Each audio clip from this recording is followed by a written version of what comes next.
Hello and welcome to Traut Media. Today we're going to be installing the Perrin shift stop. Just came in the mail right now, and it looks like they give you a set of instructions along with the actual shift stop, the Allen key that you need, the 2 bolts and washers that are going to be needed for the install. Along with that, I also have a 10mm wrench, so let's get started. Okay, so now we are in the car, and the first thing you're going to do is put your shifter in neutral.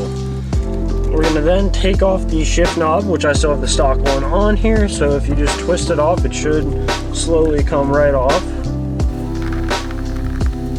Alright, and then the next thing that we're going to do is if you go underneath this trim, you should be able to just pull the shifter trim right up. Just by pulling up lightly on this shifter trim, I was able to get that, along with the shift boot to come off. We'll need that again later, unless you want to just look at the insides of your shifter. So now we have the actual inside of the shifter.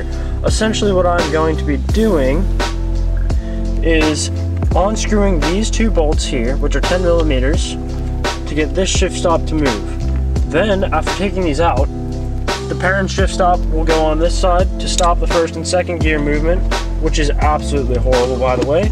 As you can see, the shifter moves a ton, and that's what we're looking to stop today. And then, lastly, we will just adjust them so that they have a proper gap, and then put everything back together, and we shall see how it turns out. I will be right back. Alright, so there it is, all installed. Not too much trouble.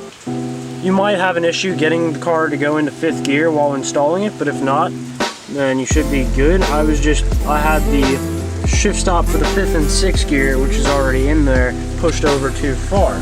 So now I'm going to put it all back together and see how it feels. Alright, everything is all back together, and if we go to move it in the 1st, there's very little wiggle now, whereas there was about a ½ inch of wiggle earlier. 2nd, same deal. 3rd and 4th were fine. 5th and 6th, same deal. Now any bit of tiny wobble or anything that is left in the shifter can be solved with the Perrin shifter bushing, which I'm going to be installing soon in another video, as that also came in the mail today. But anyways, if you enjoyed, leave a like on this video and subscribe to the channel for more.